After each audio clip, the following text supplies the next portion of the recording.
It runs pretty good until you push the choke in. Whenever you push the choke in, it dies.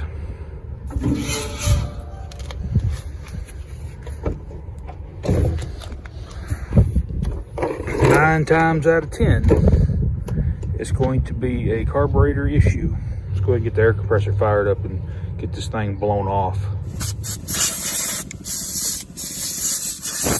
And there's your air filter. And they mount the fuel pump right over the carburetor. It'd be so much easier if they'd just moved that over a little bit, or maybe even mount it back here towards the fuel tank. But we're gonna have to work around this fuel pump bracket. To get these carburetor bolts out, or these nuts, you're gonna have to wrench them off with just an end wrench, because you can't get a socket in between the air horn there and the nut. Kind of a pain, but once you get them broke loose, they should just spin off the hand.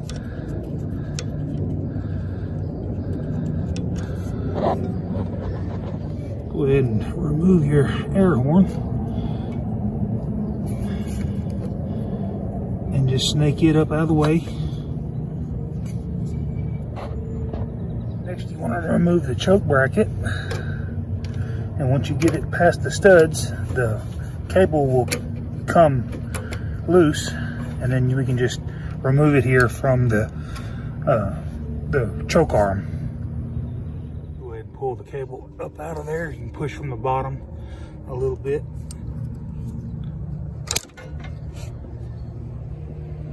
Go ahead and remove the fuel hose from the fuel pump here. And remove the overflow tube from the carburetor there, and just let it dangle where it wants. Just pull it out of the way. Now go ahead and remove the governor rod from the carburetor here. It's not a Z bend, it's just an L bend. It goes in and just makes a crook, and gravity keeps it from popping out. Go ahead and remove your spring. And now the carburetor should just slide right off the studs.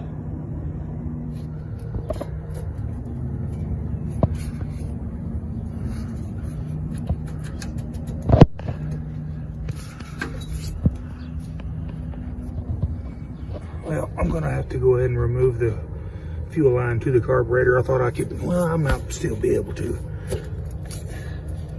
Yeah, there it goes. No problem. There's the carburetor. What you don't want to do, you don't want to take this carburetor apart with it all still, you know, dirty. You don't want dirt to get in there. So we're gonna try to blast the outside of this carburetor off with some carb cleaner. But I'll do this kind of off camera so I don't get it all in my face, and I'll blow it off and we'll get right back with you. All right, we got this thing blown off as best as it's going to get for now. I love little impacts. They make your life so much easier. A lot of times just pulling the nut off the bottom of the bowl will tell you the condition of the carburetor. Look how nasty that sucker is. Let's pop this bowl off.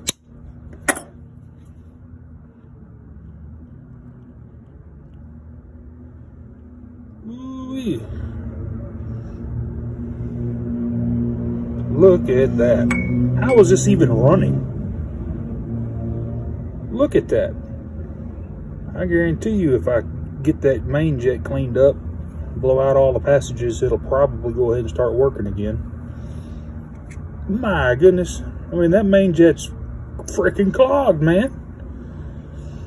It's just from setting. I tell you what, this ethanol fuel we got these days, just absolutely SUCKS. Take some carb cleaner and wash my bowl out real good. Man, it had a 1/8 inch of varnish in the bottom of it, but I believe it's going to clean up.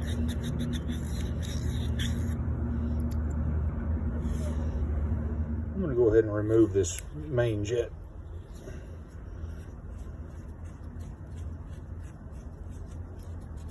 well, we can make sure it's good and clean. Once you get to where the threads stop, you can just take and tap the carburetor and it should fall out. As well as the emulsion tube may be stuck in there. Just take you a pocket screwdriver and go from the inside of the carburetor, push it down like that, and it too should fall out.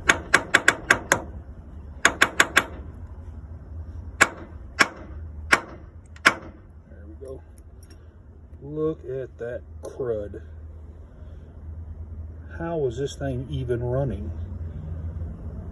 When they're this bad, I normally don't even fool with it, and I just replace the carburetor. But since we're out in the field and parts are hard to come by right now, and it's probably going to be like a week, we're going to try to get this thing cleaned up and hopefully get it running. Go ahead and pull the pilot jet out of the side of the carburetor.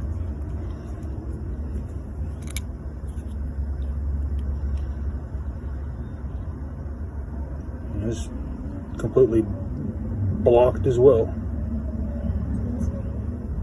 It's not too bad down in there, but this pilot jet is plugged.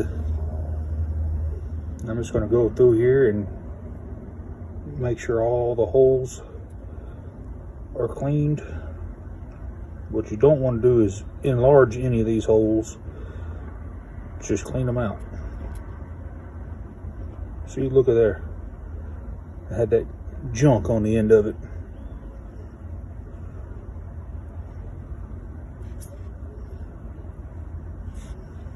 If you find yourself having to clean carburetors 2 or 3 times to make them work,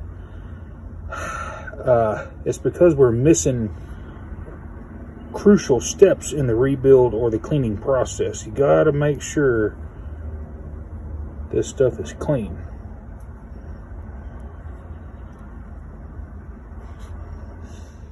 Now that first piece of wire I showed you, I pulled it out of one of my steel bristle brushes. I don't recommend using steel, but we need to get this one clean, and that one was too thick. You can tell I've got a piece of copper wire here, and copper is not going to hurt this, but just got to make sure that all these jets and stuff are just cleared. Now we can check these fuel transfer ports. As you can tell, that first hole there is your idle circuit, and whenever you start getting off idle, you uncover this hole and it gives it a little bit more fuel, and you give it a little bit more throttle and that uncovers that hole and it gives it a little bit more fuel. So once you get about half or a quarter throttle, your idle circuit stops working, and then it picks up from the main jet here. But it looks pretty good. I'm going to put the pilot jet back in, and we're going to squirt some WD-40 into the main holes here, and we're going to see if we can watch them watch the WD-40 come out. So I'm going to introduce some WD-40. You can use Carb Cleaner, but I'm just doing this because I don't want to get solvent all over my phone or all over my camera if something was to go awry. But let's go ahead and I'll show you that these ports are cleared. Watch right there. You see those 3 ports and the idle jet. If all 3 of those will blow fuel through there, you're good to go. Let's go ahead and drop your emulsion tube down in there. Now it's a little bit tarnished, unless you just want to go ahead and polish this up with some crocus cloth or something. Just as long as it's clean, I don't care if it's a little bit green tarnished. It's not going to hurt as long as it goes down in there freely. Go ahead and install your main jet.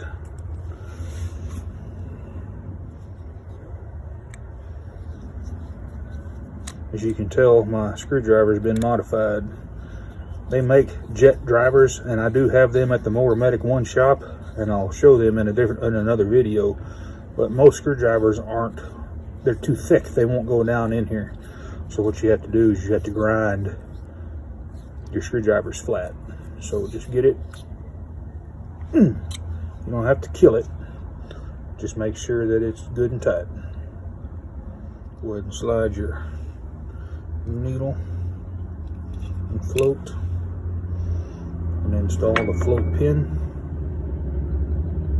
Just inspect your bowl gasket. If it's dry rotted, go ahead and replace it. This one's pretty well worn, but we're going to go ahead and put it together with the old gasket. It shouldn't leak since it wasn't leaking before. You can put a little WD-40 on there to try to help rejuvenate and help give this gasket a drink. But let me show you what's next, and I will kind of go over this process. This step right here is important. Now, the float height is not adjustable on this carburetor. It's got a spring, and these Japanese carburetors are funny. But anyway, what you want to do is that you want to put about 2 or 3 psi on this nipple right here. And if it holds for 30 seconds to a minute, you're good. But I don't have a pressure tester here, so I like to do what I call a suck test. It's not pressure, but you can literally take your mouth and just put it on the nipple here and pull vacuum with your mouth, and then stick your tongue right over the end of it.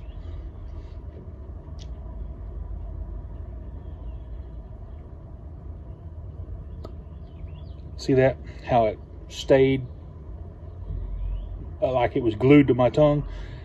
It'll probably be okay. Let's go ahead and reinstall our bowl.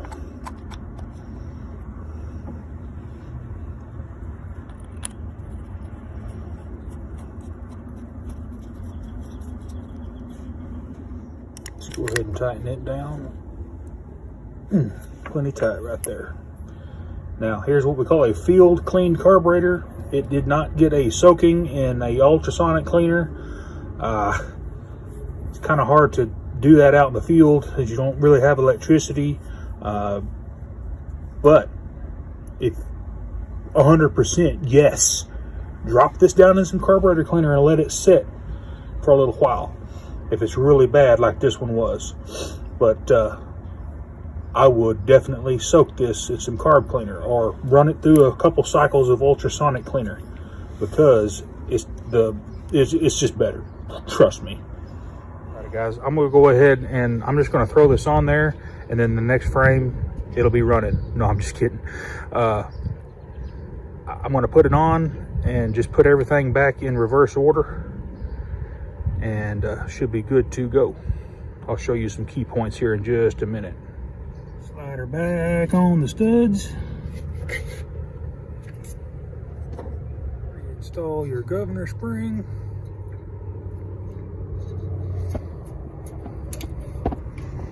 And then reinstall the governor rod.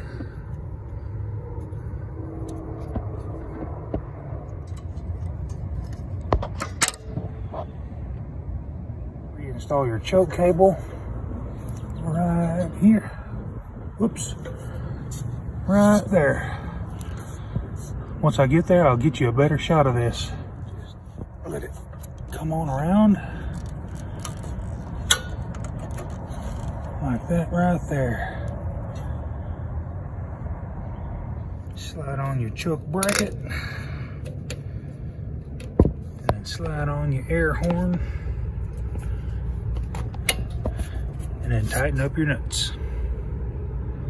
At this point, you'd want to change your fuel lines if they were rotten, and flush out any old gas and install new fuel filters and etc.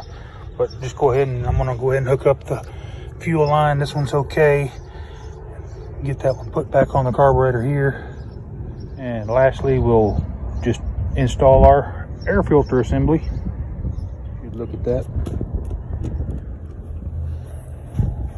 I'm not even going to clean it.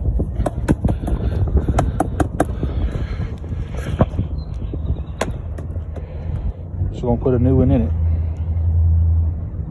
In case you're wondering what the part number is for the filter, it's a Napa filter 6449. but these are from Wix. Basically, the Wix is a Napa filter. It'd be a 46449 in the Wix. Seems to be idling pretty good. Let's give it some gas.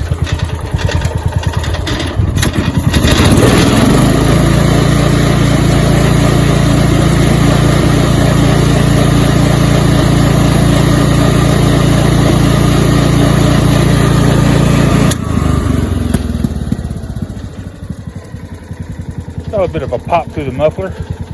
Got a little bit of it's running a little lean. Old belt's flopping around, making noise.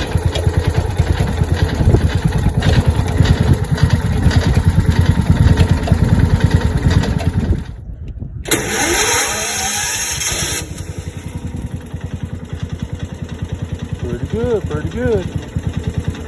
I'll put the fenders back on and the gas strut back on, and we'll take it for a spin. Uh-oh. I dumped everything out of the back of their little box there, didn't I?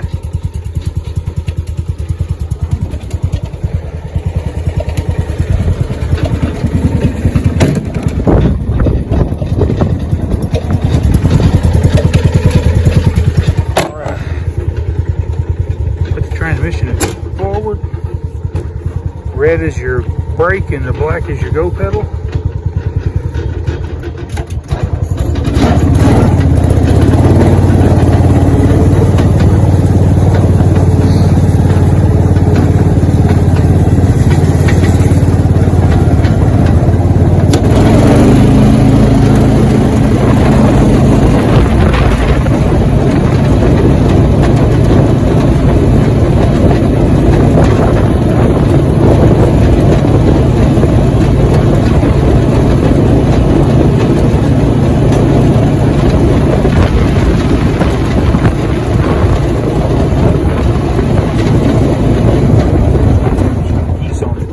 As it can.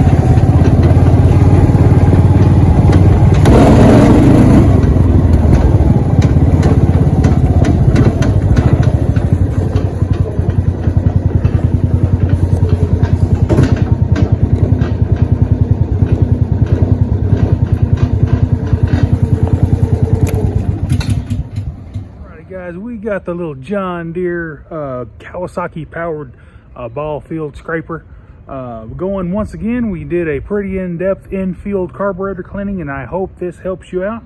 And if it did, please give me a thumbs up and smash that subscribe button. And whenever you do, click that bell so you'll get all my new videos. Anyway, guys, we'll see you guys on the next one.